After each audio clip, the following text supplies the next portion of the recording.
This video is for informational and educational purposes only. It's not a replacement for professional guidance. Always consult with a qualified expert, like a doctor or therapist, if you have concerns. We believe in your journey of growth and encourage you to seek support when needed. Remember, every step forward, no matter how small, is a victory. You've got this. Hey everyone, and welcome back for another deep dive. You know how we do things around here. We take a source, break it down, and figure out how it can help us all live a little bit better. That's right. And today we are tackling something so essential, and that's building a strong support network. Especially through the lens of recovery, which is what our source material focuses on today. Chapter 6, to be precise. That's right. Now, I know what you might be thinking. Support network. Recovery. That's not really for me. But trust me, this is relevant to all of us. Absolutely. No matter what you're going through, whether you're facing a major life change, working towards a personal goal, or, even in recovery, having the right people in your corner can make all the difference. It's really amazing, actually, when you think about it. Having a strong support network is almost like having a cheat code for life, right? I like that. Okay, so let's dive right into Chapter 6 and see what kind of wisdom it has to offer. Sounds good. First up, I love this. It debunks the myth of going it alone. Like trying to be a lone wolf, tackling everything solo. Yeah, it's not a sustainable strategy, you know? Trying to go it alone, especially during challenging times, well, it's kind of like trying to climb a mountain wearing a blindfold. That is a great analogy. It's possible, but definitely not the best way to do it. This chapter really emphasizes that we are wired for connection. We are wired for collaboration. Humans are social creatures, right? Right. And when we lean into that, when we surround ourselves with support, the source says it can dramatically increase our chances of success, whether that's, in personal growth, in recovery, or honestly in anything we set our minds to. I love that.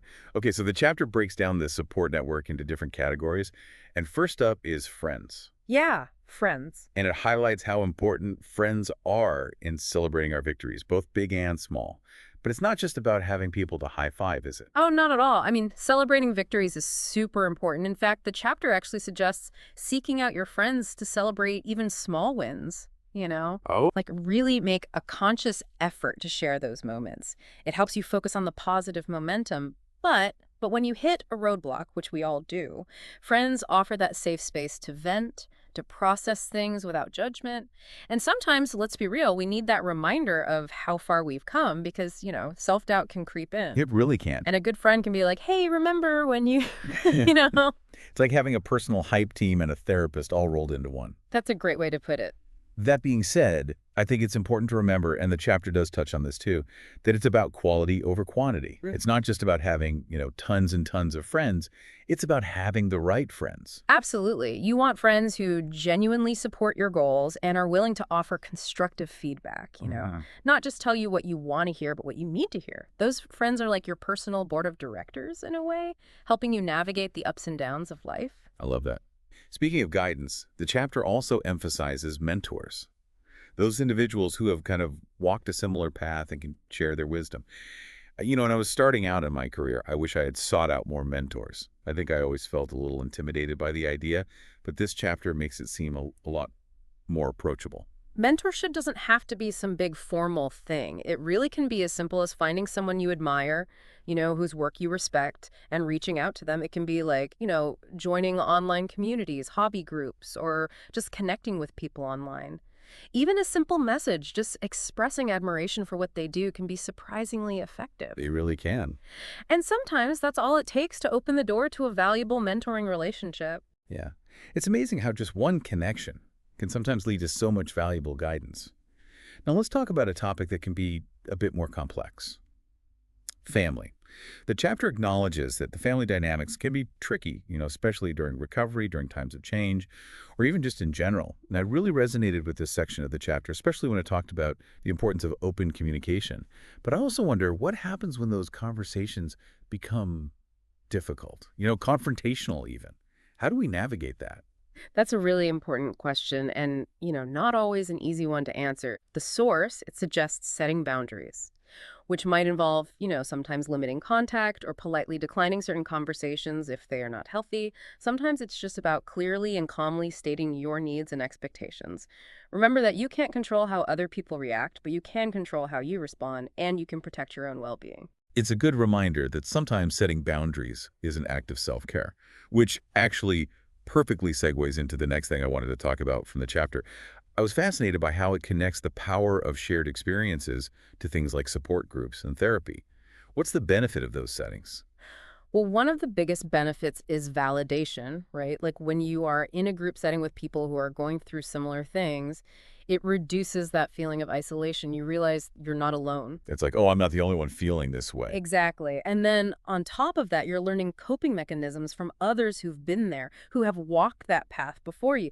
It's almost like a collective pool of wisdom and experience that everyone is sharing. I love that.